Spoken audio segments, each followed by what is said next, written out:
Bonsoir à toutes et à tous, bienvenue pour ce dernier rendez-vous du jour au Nantes Innovation Forum et pour la clôture de ce cycle de 3 débats proposés par le journal Le Monde sur le thème « Crise et innovation citoyenne ». Alors comprendre les crises, c'était notre premier thème, on a poursuivi avec « Gérer les crises » qui s'est terminé il y a un petit quart d'heure. Et on va maintenant nous tourner vers le futur et échanger avec nos invités autour du thème « Anticiper les crises ». Alors quand je dis échanger, cela vous concerne. Si vous nous regardez depuis le début de l'après-midi ou de la journée, vous le savez. Sinon, n'hésitez surtout pas à le faire. Vous avez la possibilité de nous adresser vos questions, vos commentaires. Pour cela, il vous suffit de vous inscrire en ligne sur nantinnovationforum.fr ou bien sur la page Facebook Le Monde Événements. 4 invités en plateau pour échanger avec vous. Anne Bouvreau, bonjour. Bonjour. Vous êtes présidente du conseil d'administration de Technicolor, une entreprise qui fournit des services de création et de distribution des images digitales, d'effets spéciaux, d'animation 3D et aussi des équipements électroniques. Stéphane Neutre, vous êtes également présidente de la fondation Abuena, dont j'ai découvert en préparant cette émission que c'était le nom d'une déesse romaine qui, je cite, est invoquée par ceux qui partent en voyage ou qui prennent un nouveau départ. C'est une fondation qui réfléchit aux impacts sociétaux de l'intelligence artificielle et des données. Ange Ansour, bonjour. Bonjour. Ange, après avoir été traductrice au ministère des Affaires étrangères, vous avez passé le concours de professeur des écoles et là vous constatez rapidement que notre école n'est pas tout à fait prête à accompagner les élèves à affronter les nouveaux défis de la société et vous créez avec François Tadei, le directeur du Centre de recherche interdisciplinaire, vous créez S'Aventurier École de la Recherche pour aider les enfants, je cite là encore, à affronter les défis d'une société globalisée, à l'essor des nouvelles technologies, mais aussi aux défis du changement climatique. William Aucan, bonjour. Bonjour. Vous êtes le régional de l'étape, nantais, architecte urbaniste. Vous faites partie des 150 citoyens qui ont été tirés au sort pour participer à la Convention citoyenne pour le climat, dont on a beaucoup parlé depuis le début de l'après-midi.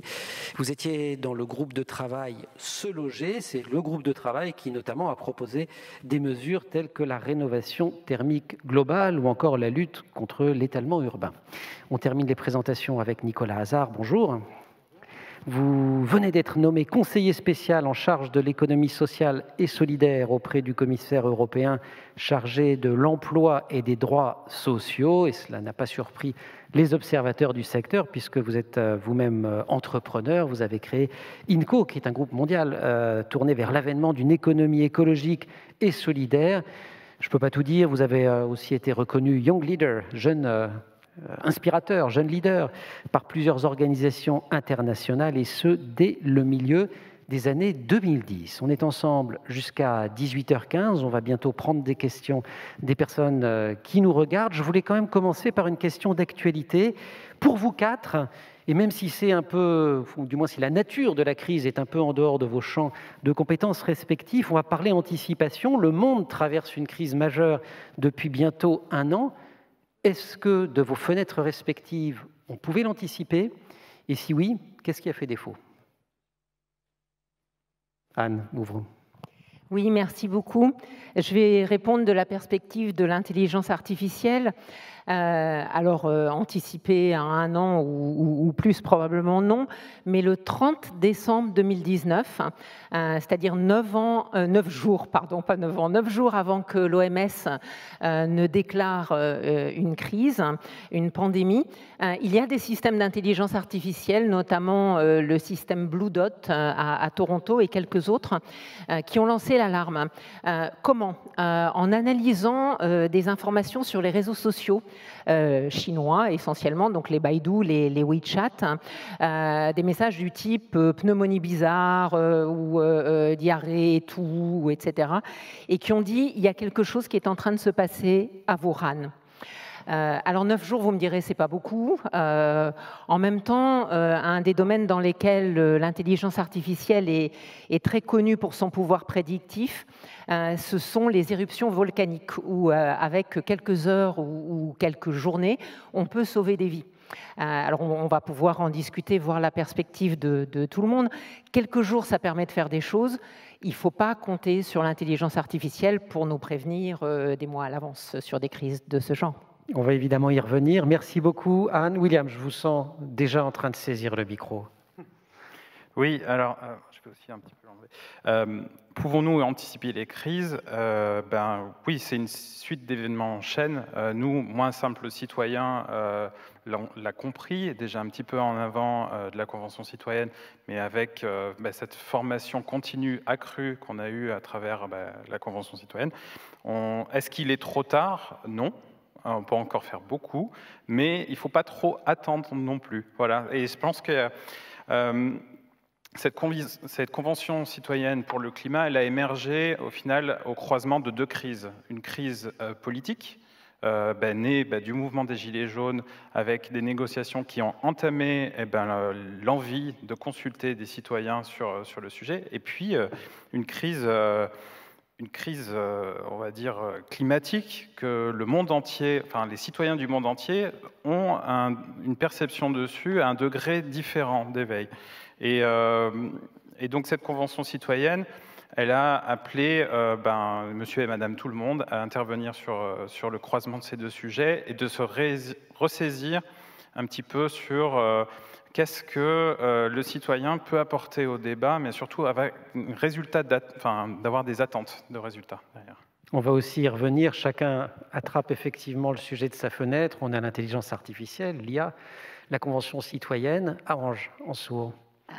Alors, anticiper au sens de prédire la crise, je ne pense pas que l'école ait pu être dans ce rôle-là, mais anticiper au sens d'analyser des faiblesses structurelles, je dirais dans l'éducation, ça on le sait le faire, et en fait la crise du Covid, elle n'est venue que comme une loupe, nous montrer qu'est-ce qui ne fonctionnait pas et qui inévitablement allait grossir. Et j'espère que la seule chose dont on va garder de ça, c'est cet effet loupe, magnifier, quelque chose qui fait grossir, et pour continuer à anticiper au sens d'analyser structurellement tout ce qui est à venir. Merci Nicolas. Moi non plus, je ne pense pas qu'on aurait pu anticiper la crise, enfin quelques jours effectivement, mais pas vraiment en amont. En revanche, on aurait pu anticiper les conséquences. Et en fait, aujourd'hui, si on a la situation telle qu'on est aujourd'hui, c'est aussi parce que 2 choses.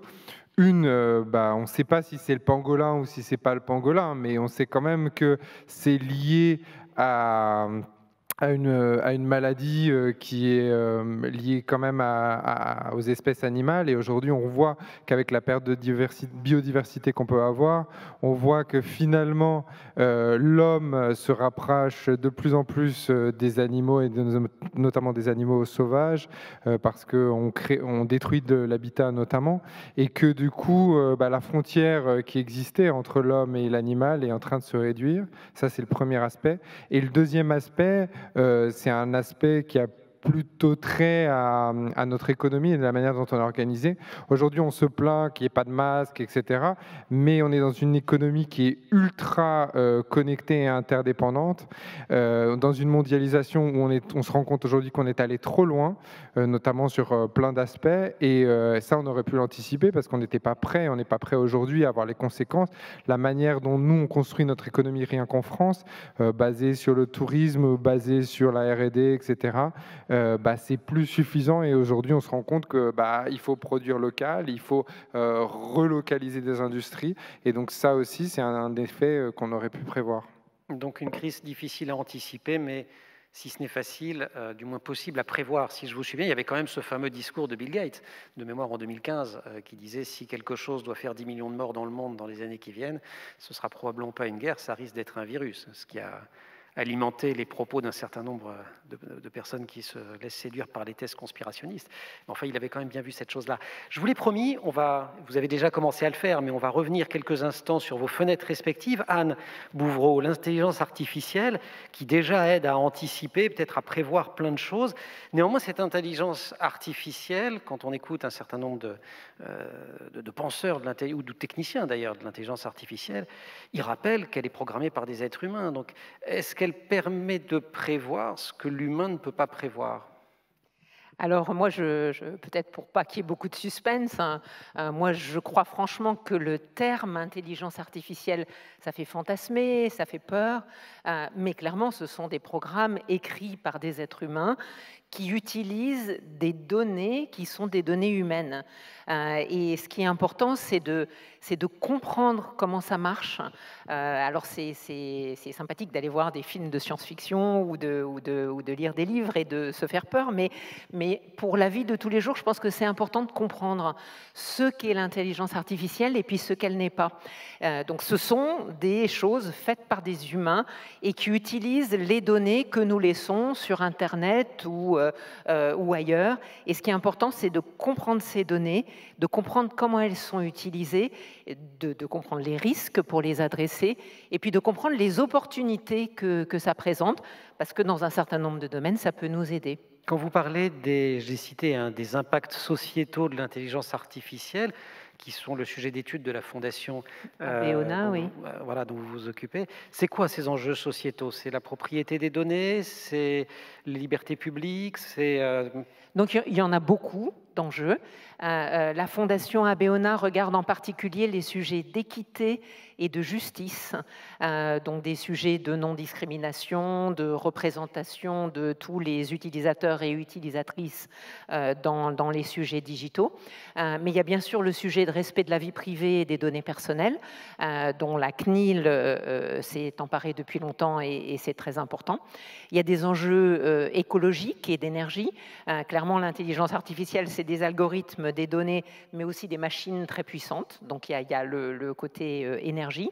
Il y a des sujets dans le domaine de l'équité, de qui a accès à des greffes, par exemple, d'organes décidés par des algorithmes, ou des sujets de type Parcoursup, ou d'accès au crédit. Donc il y a beaucoup de sujets, et c'est important de comprendre ces sujets pour que les décisions soient prises en compte de manière juste. Intelligence artificielle, c'est une traduction littérale de l'anglais, où intelligence a un sens un peu différent du français. Est-ce qu'il ne faudrait pas se battre pour une autre expression en français qui rendrait la chose un peu moins Il y a même des Anglais ou des Américains qui cherchent à se battre pour d'autres termes, mais c'est un terme tellement facile et puis tellement séduisant que je pense que ça va être difficile de s'en passer. Bon, en tout cas, on ne va pas réussir à s'en passer pendant ce débat. Ange Ansou, on va parler évidemment, et vous avez commencé à le faire, d'école, d'éducation. Si on veut anticiper, il faut aussi bien former la jeunesse. Je vous propose, j'ai signalé que vous aviez créé les Saventuriers École de la Recherche. On va vous épargner l'explication en regardant la bande-annonce d'un film, un documentaire qui s'intitule « Réenchantons l'école », documentaire signé Isabelle Bonnet-Muret. On peut le regarder sur la chaîne Wéo Vidéo. Dans un projet Saventurier, les élèves ont un rôle de chercheur.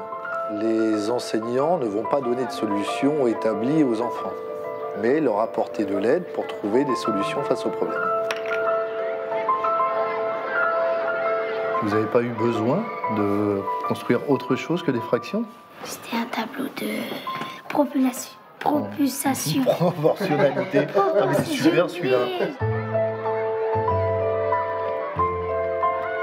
On a le droit à l'erreur dans ce projet, mais il ne faut pas baisser les bras. L'école, ça sert à apprendre et à préparer l'avenir pour trouver un beau métier. Là, c'est laisser clairement à l'élève, je ne sais pas à quoi je suis bon, mais à travers le projet, je vais le découvrir. Donc, quelle est la difficulté de votre travail? Se répartir les tâches. Se répartir les tâches, tout à fait. Ça nous apprend la responsabilité et on a plus de force à imaginer les choses. Il faut qu'on apprenne à nos élèves à devenir des créateurs et des concepteurs. Parce que ce qu'ils vont devoir créer dans le monde futur, dans leur avenir, ça n'existe pas aujourd'hui. Ce projet-là, en fait, il m'a fait découvrir plein de choses que je pouvais inventer. Je n'avais pas réalisé ça avant. C'est bien d'être chercheur.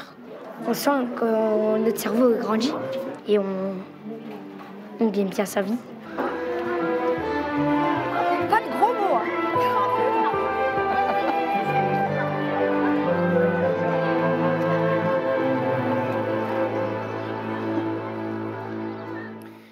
Film formidable à voir ou à revoir sur Wéo, nantinnovation.fr. Si vous voulez poser des questions, interagir avec nos intervenants, vous pouvez aussi le faire à partir de la page Facebook Le Monde Événements. On parle d'anticiper la crise ici en direct de Nantes. Je signale d'ailleurs, puisque c'est un cycle organisé par Le Monde, que vous pouvez sur le site internet ou en kiosque retrouver 4 pages spéciales, les crises moteurs de la citoyenneté, avec notamment, et où on vous en remercie, des textes de vous 4. En Jansour, on vient d'avoir une présentation de Saventurier, l'école de la recherche. L'école de la recherche, c'est apprendre à poser des questions, c'est apprendre à formuler des hypothèses. Quelque part, c'est apprendre à dire « je ne sais pas ». Est-ce que l'école traditionnelle ne le fait pas suffisamment ? Alors, je ne sais pas ce qu'est l'école traditionnelle parce qu'elle est tellement protéiforme. Ce qui est sûr, en revanche, que les élèves, aujourd'hui, mais également les enseignants, ont besoin de renforcer des choses qui peuvent être à l'état balbutiant. Et ce que nous souhaitons renforcer, c'est vraiment que l'élève à l'école ne vivent pas uniquement l'expérience de la transmission des savoirs, mais qu'ils puissent passer de l'autre côté, comme si on va derrière les coulisses et on voit la fabrique des savoirs. Je pose des questions. Un savoir, ce n'est pas une information, parce qu'un savoir, il obéit à des codes très normés, très standardisés, de production de savoir, de validation, de circulation. Et on pense que cette curiosité mélangée à la rigueur, qui donne beaucoup de créativité finalement et de responsabilité citoyenne, est une clé pour les élèves et les enseignants, aujourd'hui et demain. Je ne vais pas vous demander, parce que je pense qu'il n'y a pas de réponse, est-ce que tout ça forme des citoyens qui sont capables de mieux anticiper les crises, de formuler? En revanche, alors, vous avez raison sur école traditionnelle de me reprendre, mais on va quand même peut-être pouvoir s'accorder sur le fait que dans beaucoup de cours, on demande avant tout aux élèves de recevoir des savoirs qui leur sont délivrés par des enseignants sans les discuter de préférence, sans les réinterroger. Est-ce qu'il n'y a pas un effet de Larsen chez les enfants qui ont suivi les Saventuriers, quand l'heure d'après, l'année d'après, ils se retrouvent devant des enseignants qui peuvent être formidables, mais qui vont leur dire « écoute, non, là, c'est comme ça ». Pas forcément. Quand on connaît l'éducation par la recherche, on sait qu'il y a une grande part qu'on appelle l'état des connaissances, l'état de l'art, et la transmission, elle est importante. En revanche, c'est le traitement de la transmission. On ne demande pas aux élèves d'interroger la validité ou pas des savoirs. Là, c'est pas intelligent comme question. C'est dire, voilà, il y a des savoirs qui existent, je m'en empare, et qu'est-ce que j'en fais? C'est plutôt ça. Merci beaucoup. On va y revenir évidemment. William Aucan, dès février 2020, vous évoquez votre participation à la Convention citoyenne et vous dites, je vous cite, « À titre personnel, cette expérience m'a déjà profondément changé et a renforcé mes convictions quant à l'urgence d'agir. » Qu'est-ce qui a changé et qu'avez-vous changé ? C'est une question très, très, très intéressante. Effectivement, Et ce qui s'est passé, quand on a reçu ce coup de fil, bien sûr, on est dans un état d'esprit en se disant oui, je crois plus beaucoup à la politique, enfin, je regarde ça de loin, ça ne m'intéresse plus, parce que, effectivement, comme on l'expliquait tout à l'heure, moi je suis jeune actif avec 2 enfants, et donc je passe à... Mais on reçoit ce coup de fil-là, et puis ça nous interroge, et puis bon, mon caractère curieux a voulu aller au bout de la démarche, et on arrive les 2 premiers jours à recevoir une dose d'informations qu'on a peut-être écoutée en continu, mais qu'on n'a pas du tout intégrée. Et l'expérience de la Convention nous a permis, en huis clos, de sortir de nos quotidiens. Tout était géré. Pendant 2 jours, on réfléchissait uniquement sur le sujet et on s'est concentré là-dessus. Et le choc complet de voir qu'on n'est pas du tout dans la bonne direction, et qu'on vient nous chercher, on n'avait rien demandé à personne, on vient nous chercher pour donner des solutions à ça, réfléchir ensemble. Et après, à partir de ce moment-là, les 150, il y a eu beaucoup de lectures personnelles, beaucoup d'implications. On a tous l'impression d'avoir une deuxième vie maintenant, une double vie, c'est-à-dire qu'en gros, on a notre travail plus notre combat à mener pour mener à bien ces mesures. Mais disons que ce que je trouve très beau à la fin de cette expérience quand même, c'est d'arriver à un tel consensus en étant tous égaux devant cette information. Bien sûr, on a eu cette information, mais les 67 millions de Français n'auront pas cette information-là. Par contre, on arrive à vouloir partager cet élément-là. Donc nous, on prend la parole avec plaisir pour défendre maintenant ce sujet-là. Et du coup, d'avoir ces larges consensus sur ces sujets, là où la politique bloque. Cet effet de saisissement que vous décrivez, comment on peut le reproduire sans enfermer, c'était un enfermement volontaire, même si vous aviez été tiré au sort, mais sans enfermer 60 millions de Français dans une salle pendant 8 jours? Je pense qu'il y a qu'effectivement beaucoup de choses sont faites pour que l'information du climat, on en entend parler tous les jours, et puis bien sûr le climat nous le rappelle assez tous les jours, c'est quand même ce qui s'est passé ces derniers temps dans le Var, et même nous ici dans cette région, on a eu des vents violents au même moment. Oui, la semaine dernière, avec un gros morceau d'Alex. Voilà, qu'on aura beau, avec la politique contrôler beaucoup de domaines, le climat, on ne le contrôle pas. Et la seule manière de pouvoir y contribuer, c'est de commencer à faire des actions qui ont des répercussions sur le long terme. Et pour se saisir à 67 millions, ça ne marchera qu'uniquement d'avoir une oreille, au final, du bouche à oreille, de citoyens qui parlent à d'autres citoyens et de pouvoir donner notre retour d'expérience. Et c'est ce qu'on fait volontiers. Nicolas Hazard, on va terminer ce deuxième tour de table avec vous. Et la transition est assez facile puisque William Ockham exprime une forme d'urgence de l'action. Vous-même, en 2019, vous avez publié « Appel à la guérilla mondiale », c'était chez Débat Public, « Manifeste pour une révolution écologique mondiale ». Guérilla, c'est quand même un terme extrêmement fort. Alors, guérilla, comment? Contre qui? Oui, la guérilla, parce que ça vient d'être dit parfaitement par mon collègue. Aujourd'hui, on est dans une situation d'urgence absolue et que la politique des petits pas, c'est terminé. Aujourd'hui, il faut de l'action qui soit... D'ailleurs, moi, le terme de transition écologique, on adore parler de transition écologique, je pense qu'on n'est même plus dans un moment où on peut parler de transition, parce que la transition, c'est lent, ça prend du temps. Aujourd'hui, il faut de la radicalité, il faut drastiquement changer nos modes de production, nos modes de vie, nos modes de consommation. Et aujourd'hui, l'enjeu par rapport à ça, c'est qu'effectivement, on a l'impression que ça n'avance pas dans le bon sens. Aujourd'hui, si on veut respecter les accords de Paris, en gros, il faudrait un confinement chaque année pendant des dizaines d'années pour pouvoir juste arriver à cet objectif-là. Donc, le défi, il est gigantesque. Et aujourd'hui, ce n'est pas des petites mesurettes à gauche, à droite qui vont changer les choses. Moi, je ne crois plus aux politiques. C'est-à-dire que je pense que le politique, il est bloqué. Parfois, il est de très bonne volonté, mais aujourd'hui, il est bloqué. Il y a des lobbies, il y a des intérêts qui sont divergents, etc., qui font que le politique, il ne peut pas agir, en tout cas en top-down, en disant, voilà, on va faire ci, ça, ça, ça, etc. On pourrait le faire. Hein. C'est-à-dire, si le politique le faisait, il y aurait un impact très fort. Mais aujourd'hui, dans nos fonctionnements et dans nos démocraties, ce n'est pas possible de le faire, à mon sens. Guérilla, il y a des morts en revanche, quand même. Comment ? Guérilla, il y a des morts à la fin. Oui, alors... On tue qui alors? Non, mais aujourd'hui, les morts, ils existent déjà. C'est-à-dire qu'aujourd'hui, il y a 7 millions de morts qui meurent chaque année, c'est l'OMS qui le dit, de la pollution. Il y a 50 000 personnes en France qui meurent de ça. 50 000 personnes à... Voilà, enfin, c'est des chiffres énormes. Il y a des milliers de personnes juste à Paris autour de la pollution. Donc, les morts, ils existent déjà. La guérilla, elle est intéressante. Pourquoi? Parce que la guérilla, c'est le fait de dire qu'il y a des gens qui croient, qui ont des valeurs et qui ont envie de changer les choses, qui ne sont pas forcément coordonnés et qui sont un peu partout disséminés, mais qui pour autant ont des solutions pour changer les choses, qui ont les outils pour transformer notre économie, notre système de consommer et de produire. Et c'est eux qui s'organisent aujourd'hui et qui feront basculer les choses en s'organisant de manière locale, à leur échelle.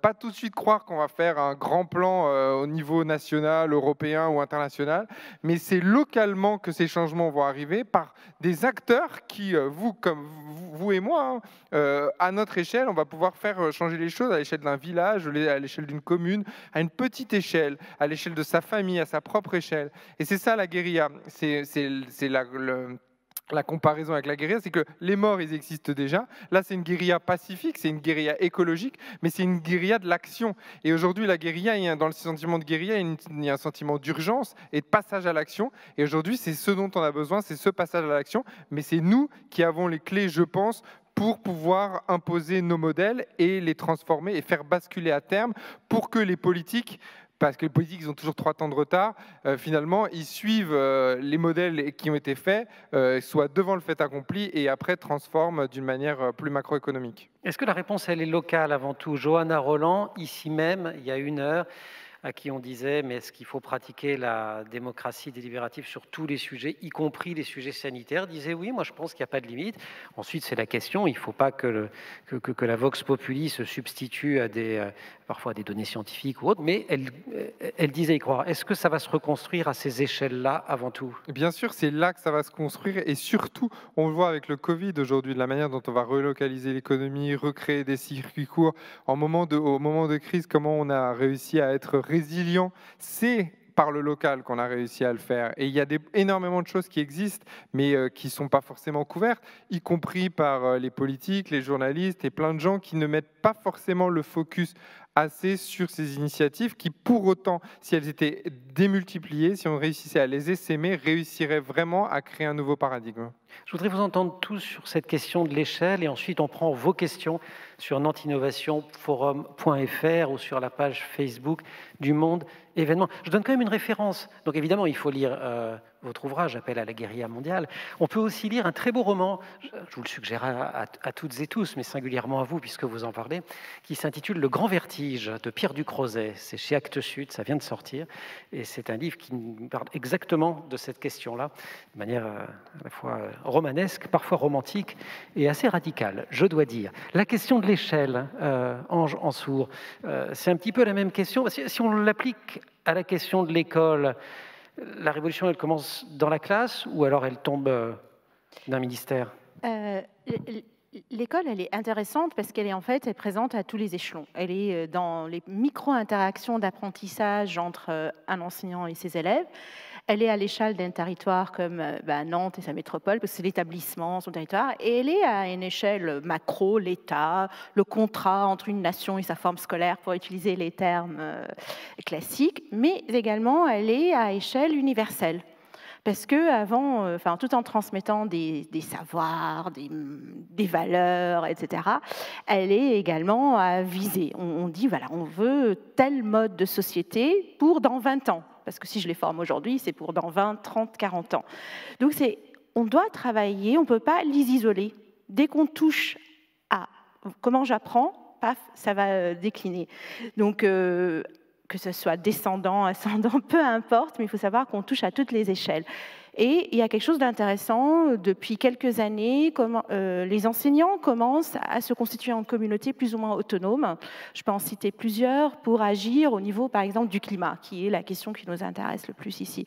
Parce qu'ils se sont rendus compte que, oui, il y a la technique pédagogique, il y a les programmes, mais il y a aussi une réinvention totale de leur rôle et donc, par conséquent, des missions de l'école.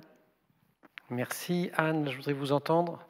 William, je vous pose la question suivante, mais qui sera en rebond avec une question qui est posée par un spectateur. Oui, peut-être pour essayer de donner la vision data et intelligence artificielle. C'est sûr que quand on a des grands programmes au niveau national ou mondial, on s'inquiète, on ne comprend pas, on pose la question de la transparence des algorithmes. Je pense que là-dessus, il faut que les données soient ouvertes à tous. C'est vraiment un élément très important. Et puis qu'elles soient représentatives. Si je reste sur les données Covid-19, alors on traque les cas, les gens très malades, les morts, etc. Et c'est très utile de pouvoir regarder ça pays par pays, ville par ville, territoire par territoire. Mais c'est très important que ces données soient disponibles à tous. On peut, par exemple, peut-être suspecter certains pays, la Chine, mais aussi d'autres, de ne pas complètement être transparents. Mais on peut aussi, dans des pays plus démocratiques, se dire qu'on n'a pas complètement accès à toutes les données.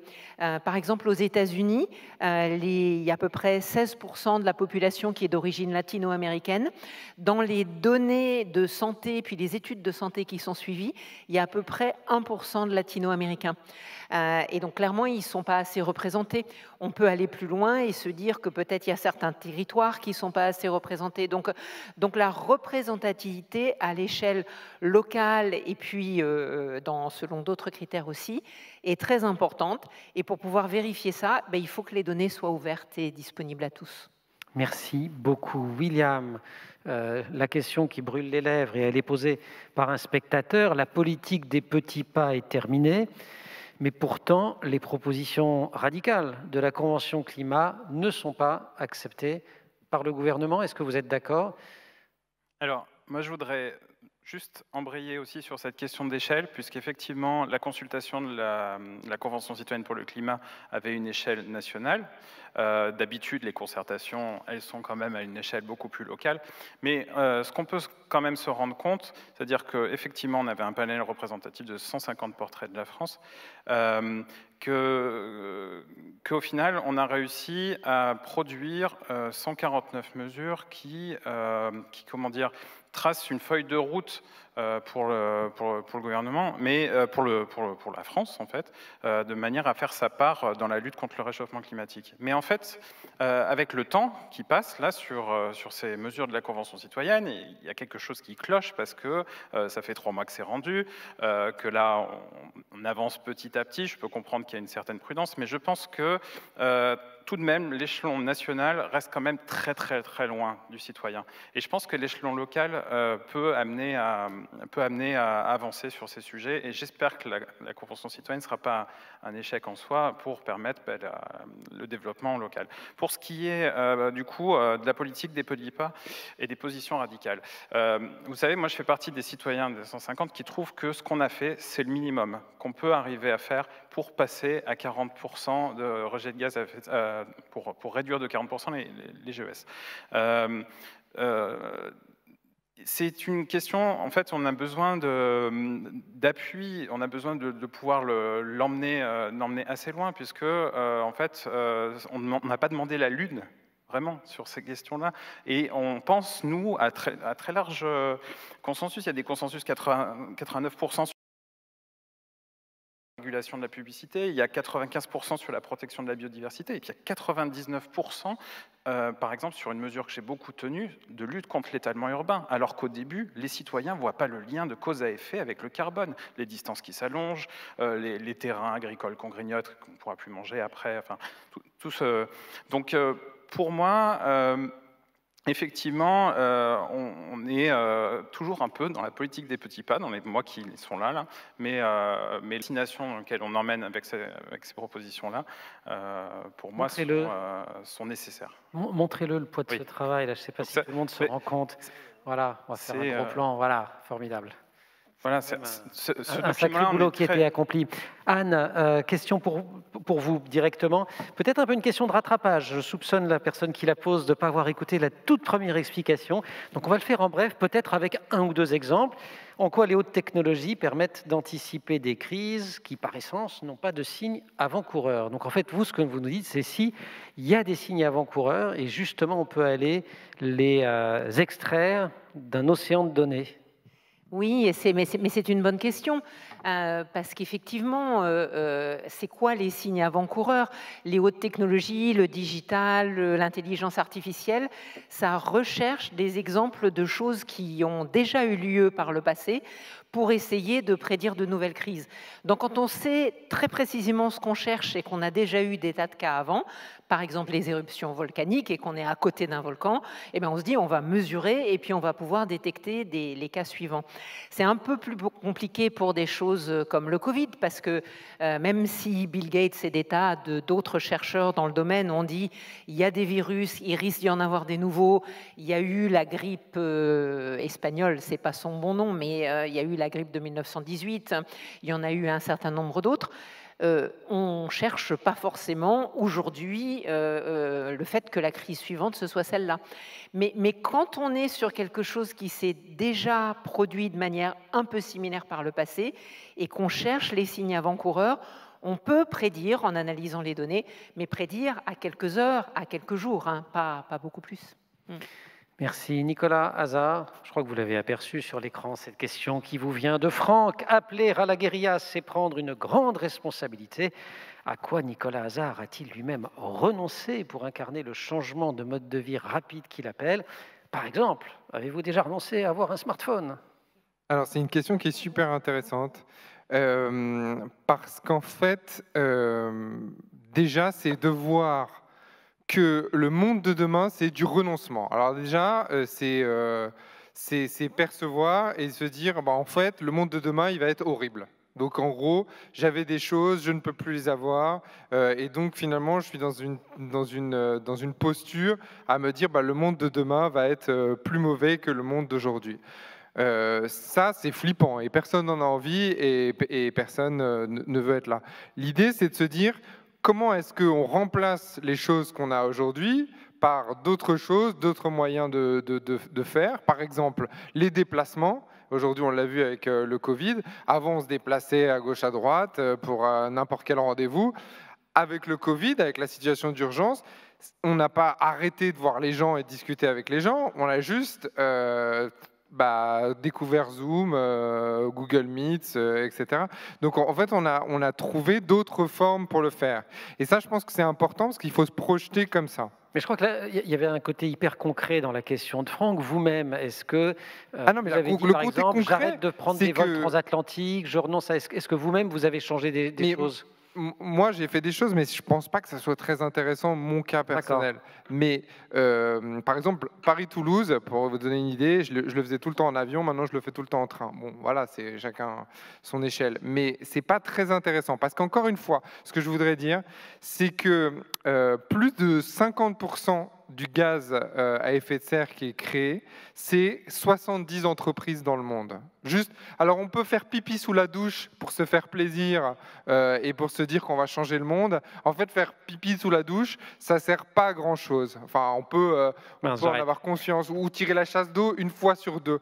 Parce que si on tire la chasse d'eau une fois sur deux et que derrière on continue de consommer des produits qui viennent de ces boîtes-là, qui sont responsables de la moitié des gaz à effet de serre, et ben en fait, ça sert à rien.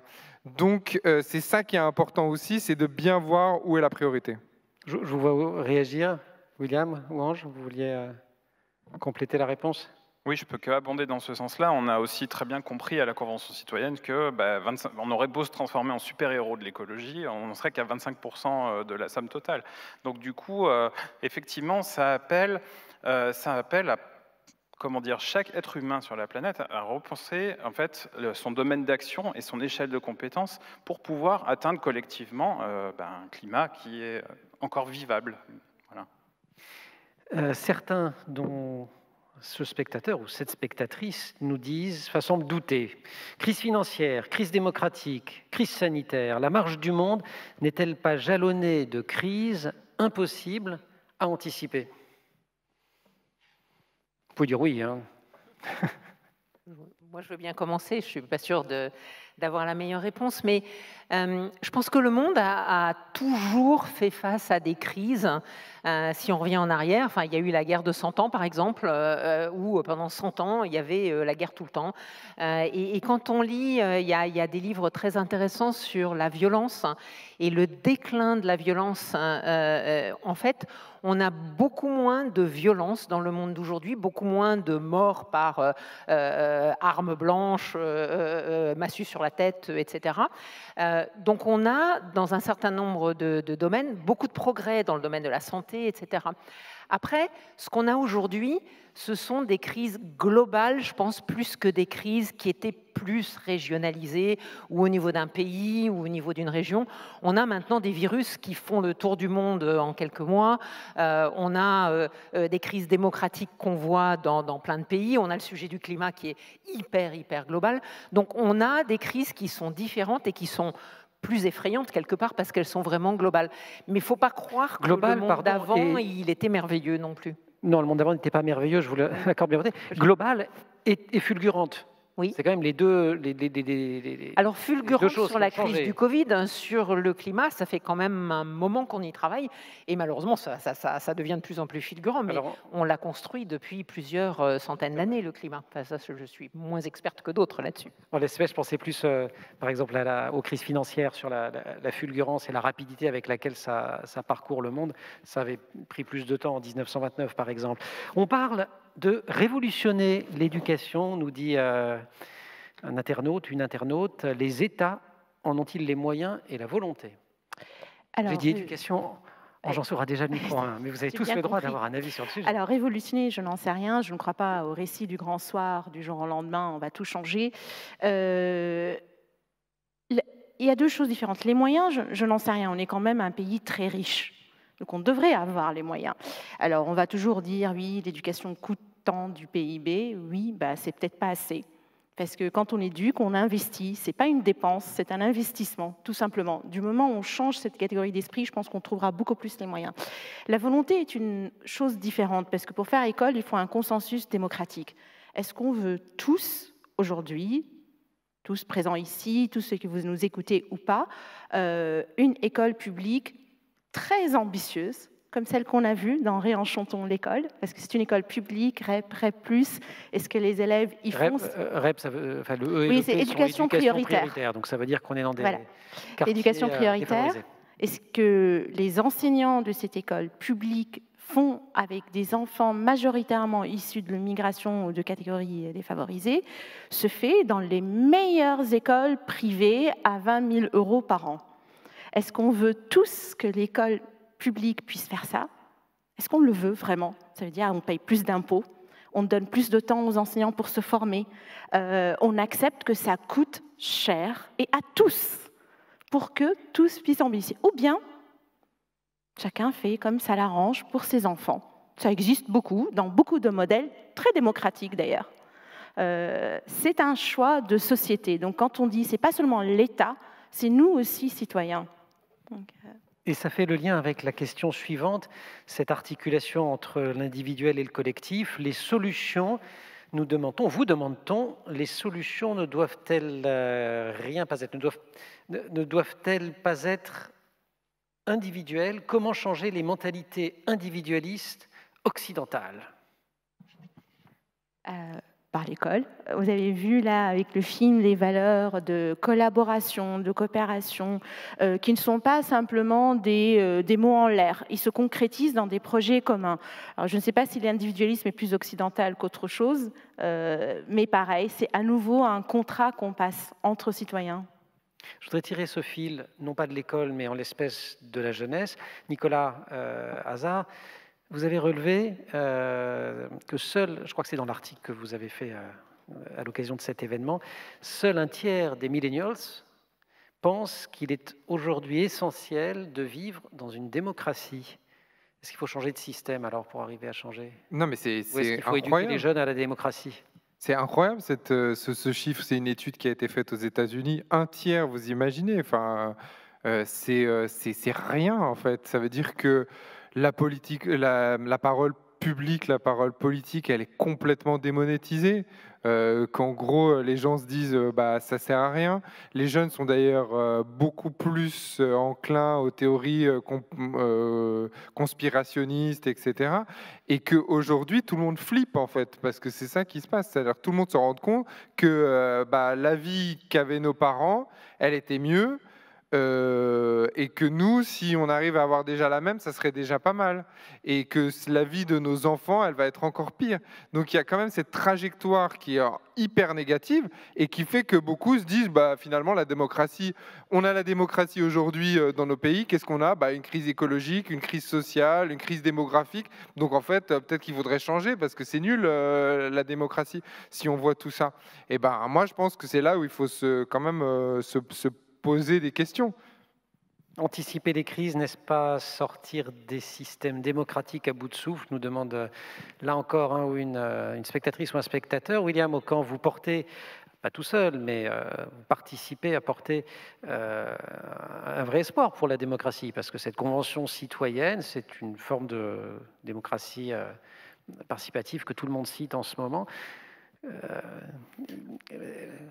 Comment convaincre notamment les jeunes, et pas seulement des vertus de la démocratie. Parce que finalement, la prochaine crise démocratique, quand on parle de signaux annonciateurs, mon intelligence, qui est pas du tout artificielle, mais pas très élevée, nous dit quand même que le taux d'abstention qu'on constate actuellement est annonciateur de la prochaine crise. Il n'y a pas besoin d'une IA pour ça. Alors, le système du tirage au sort, on le redécouvre, mais c'était déjà bien longtemps, démocratie athénienne, ça a puisé son inspiration là-dedans. Ça peut effectivement aider à débloquer, mais surtout à engager du dialogue et à donner la parole à des gens, finalement, comme moi ou comme d'autres de la Convention, qui n'avaient absolument plus espoir en système politique. Mais aussi de se dire, quand même, c'est au hasard, ça tombe comme ça sur la probabilité, je l'évoquais dans la tribune, que ça tombe sur vous, et elle est hyper faible. Par contre, je pense au fait de se retrouver un petit peu tous dans la même situation et que forcément, on va retrouver des schémas qui vont rassembler. Et nous, sur la question climatique, on a trouvé des choses sur lesquelles on était d'accord. Et là, je pense que ça pourrait couvrir beaucoup de ce que pensent les citoyens, j'espère. Merci. Ange, je crois que vous vouliez compléter? Non? Je ne sais pas, mais je me dis qu'on a beaucoup de crises de démocratie. Est-ce que, je ne sais pas, mais est-ce que si on regarde ailleurs, est-ce que c'est plus démocratique? C'est juste la question que je me posais. Si on regarde ailleurs qu'en France? Oui, en Europe. On peut effectivement poser la question. Toutes les générations sont ou ont été soumises à des crises. En quoi celles que nous traversons? Alors il y a un celle au singulier que je ne sais pas très bien analyser. Est-ce que c'est la crise sanitaire? Est-ce que la crise environnementale? Mais bon, est-ce que celle que nous traversons actuellement est plus délétère qu'une guerre mondiale ou qu'une crise financière systémique? Alors, encore une fois, c'est juste des éléments de réaction et de réflexion.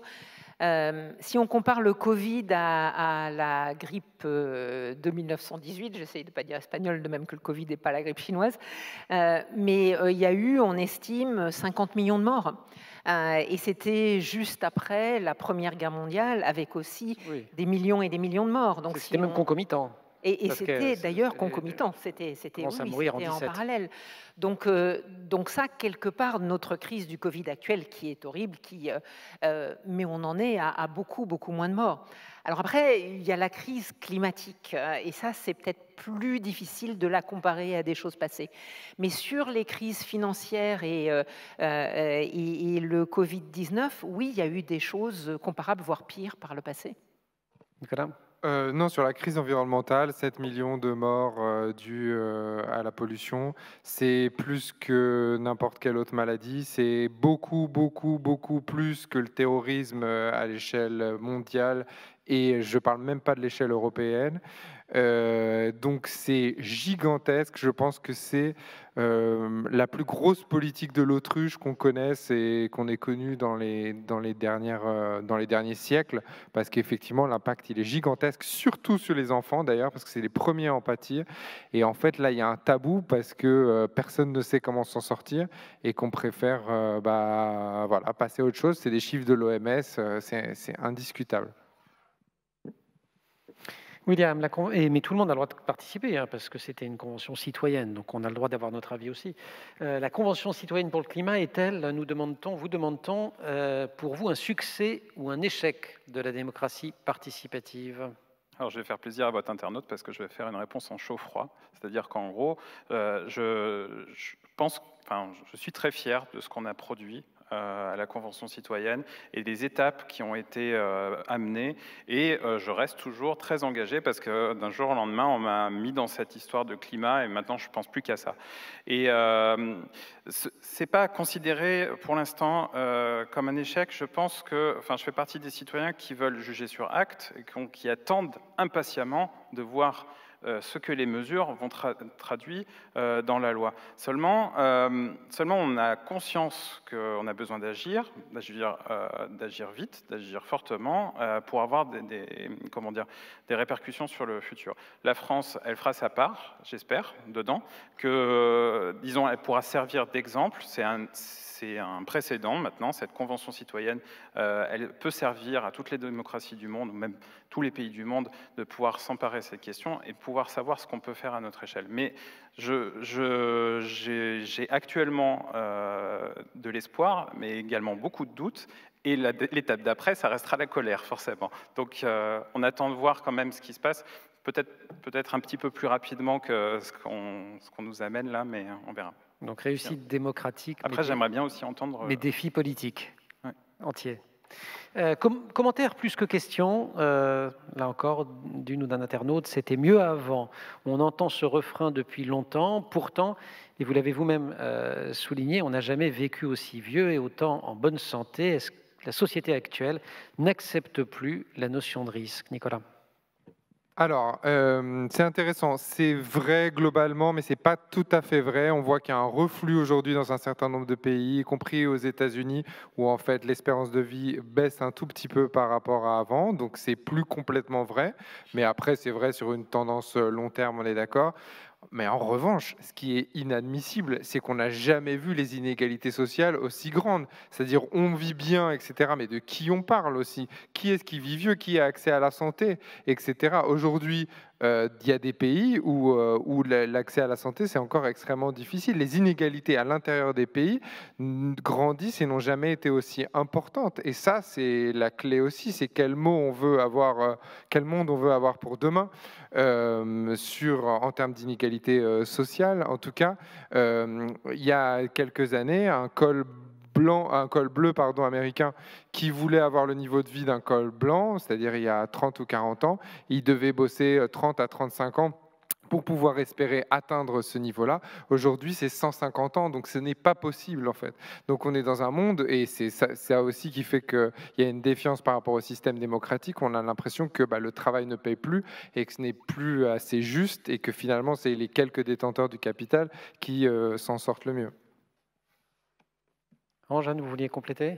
Voilà, je vous ai vu échanger des regards. Je me suis dit, je pense que nous avons les mêmes références. Moi, je pensais à Pinker, notamment, qui a démontré à quel point il y a quand même une courbe ascendante de mieux vivre, même dans les pays en voie de développement. Bien sûr, il y a des écarts internes, mais ces écarts ne peuvent pas gommer le fait qu'il y a une élévation du niveau. On meurt plus de faim, il y a plus de gens qui accèdent à l'éducation, les filles, enfin voilà. Néanmoins, par rapport à l'aversion au risque, c'est là où ce raisonnement s'arrête. C'est-à-dire qu'il y a des petits risques, effectivement, peut-être qu'il y a une aversion, je n'en sais rien, mais est-ce que la crise climatique est juste un risque ? Là, la réflexion, même par rapport à ce qu'on appelle les économistes optimistes, tout ça, la réflexion s'arrête. Nous ne sommes pas face à un risque, la petite grippette, j'espère. Là, on est face à quelque chose. La planète, elle s'en sortira bien, ça c'est sûr. Mais nous, genre humain, pas certain qu'on s'en sort bien. Peut-être qu'on s'en sortira, mais pas forcément bien. pensais aussi au livre de Steven Pinker qui montre que sur le temps long, et beaucoup dans les pays en développement, il y a énormément de gens qui vivaient en extrême pauvreté, il y en a encore, et tant qu'il y en a, c'est inadmissible et il faut continuer à faire tout ce qu'on peut pour qu'il y en ait moins, et puis il faut réduire les inégalités dans les pays complètement. Mais moi, je ne voudrais pas vivre il y a 100 ans, on sortait juste de la Première Guerre mondiale, il y avait cette grippe, et en tant que femme, j'aurais pas eu la même situation. Enfin, donc, il y a des choses quand même qui ont progressé, mais ce n'est pas une raison pour ne pas regarder les problèmes d'aujourd'hui. Et bien sûr, les inégalités sont un vrai problème, et la crise climatique est un énorme problème. Il y a quand même beaucoup de monde qui va plus que t'ébrucher dans les semaines et les mois qui viennent, puisque les chiffres des organisations internationales annoncent 150 de l'OMS. Voilà, de personnes qui vont bien sûr, tomber ou retomber dans la grande pauvreté alors qu'elles n'y étaient plus. Tout ça est quand même assez fragile finalement et impacté par la crise sanitaire.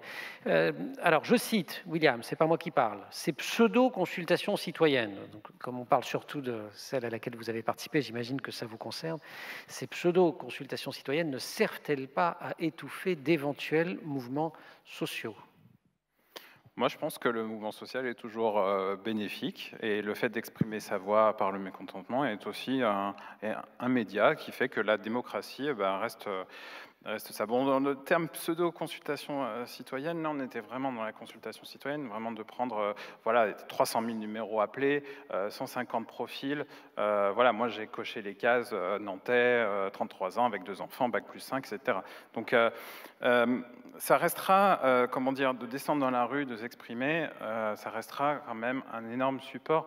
Après, je pense, on s'est senti très, très porté, un peu méfiant au début parce que c'était tout nouveau, mais disons qu'on s'est senti porté d'un premier lieu par d'autres citoyens qui se reconnaissaient en nous et qui avaient besoin d'aller loin. Après, les experts sont venus nous voir, les ONG aussi, et des politiques maintenant viennent nous voir et nous pousser aussi pour aller plus loin. Donc ça engage tout le monde, ces consultations citoyennes, ça a mis tout le monde autour de la table. Et le citoyen, à un échelon national. Mais j'aurais aimé entendre aussi sur ce point de vue sur les consultations. D'un mot, vous l'avez vu comme une pseudo-consultation, cette consultation? Comment vous l'avez observé? Moi, j'étais vraiment à l'extérieur, mais j'ai trouvé l'idée super. Je pense qu'on fait porter à cette consultation beaucoup de choses, parce que c'était la première au niveau national sur un sujet très, très emblématique. Et donc, toutes les réussites vont être généralisées et tous les échecs aussi. Et il faut plutôt faire plus de consultations citoyennes sur plus de sujets. Mais bon, c'est une vision personnelle. Vision personnelle, disiez-vous, Nicolas? Non, mais je pense que si on prend la phrase à l'inverse, effectivement, on ne savait pas trop quoi faire des mouvements sociaux, du coup on a fait une consultation citoyenne. Ça, c'est vrai pour le coup, c'est-à-dire que c'est une conséquence de ça, et c'est une conséquence des gilets jaunes et de cette problématique autour de la taxe écologique, etc., qui est née. Et donc effectivement, ça naît de ça. Pour autant, est-ce que ça va répondre à toutes les problématiques? Je ne suis pas sûr, parce que les mouvements sociaux, ils vont continuer à exister, la précarité, elle continue à exister, les difficultés à se déplacer, à se loger, etc., elles vont continuer à exister, et donc elles ne pallient en rien cette problématique qui est soulevée par les mouvements sociaux.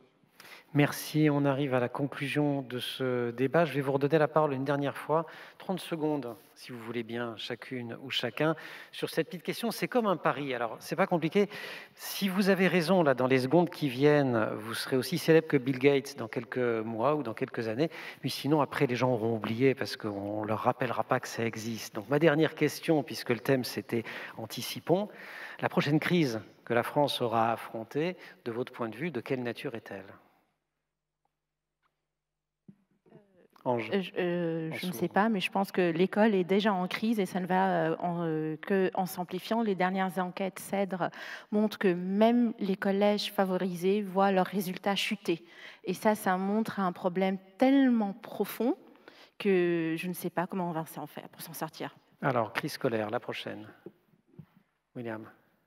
Oui, moi je pense, en l'état actuel de mes connaissances, que le réchauffement climatique, on risque d'avoir très chaud. Et la chaleur dans notre pays, en fait, montant par le Sud, et même les pays du Sud encore plus impactés que nous, ça va être un très grand sujet pour les 10 ans à venir, puisque ici, nous, on va avoir un déplacement du climat bordelais vers Nantes. Donc, on peut imaginer qu'en dessous, c'est encore pire, Alger au niveau de Marseille. Donc là, c'est quelque chose qu'il faut regarder et anticiper. Anne ? Ah non, moi je ne sais pas répondre avec ou sans intelligence artificielle. Je pense que c'est dur de prévoir la prochaine grande crise. Nicolas ? Non, moi c'est pareil, il m'a piqué la réponse, mais c'est une crise bien évidemment environnementale et écologique qui va se répéter. Mais je crois aussi, et ça c'est sûr, c'est une certitude comme dans les Alpes-Maritimes, etc., mais ça va continuer. Mais je crois aussi qu'il y a une crise démocratique quand même qui va vraiment accélérer et qu'il y a quand même une défiance à l'égard des pouvoirs publics qui est extrêmement inquiétant. Et ce, partout en Europe, on voit la naissance de régimes autoritaires aujourd'hui dans des pays européens qui font partie de l'Union européenne. Ça ne cesse de grandir et ça, je trouve ça très inquiétant. Merci beaucoup à vous quatre. Merci beaucoup à vous qui avez participé à ce débat. Merci à tous les intervenants du jour. Ça continue demain, les débats du Nantes Innovation Forum. Donc vous revenez sur nanteinnovationforum.fr. Ce soir, vous regardez Réenchantons l'école sur la plateforme Wéo. Dans la foulée France ou juste 3. avant... Elle est en replay jusqu'à la fin de la semaine sur France 3. Ah là là, alors on se dépêche. Sur France 3, d'ici la fin de la semaine, en replay. On lit évidemment l'appel à la guérilla mondiale de Nicolas Hazard, c'est chez Débat Public. On peut relire la Convention citoyenne parce qu'on la trouve. Anne, je ne sais pas. On peut lire votre contribution, Anne, et celle de tout le monde, dans ce supplément du Monde paru aujourd'hui, les crises moteurs de la citoyenneté. Vous avez également tous les articles en accès libre sur le site internet du Monde. Merci à toutes et à tous. Bonne soirée et bonne continuation au Nantes Innovation Forum demain. Merci.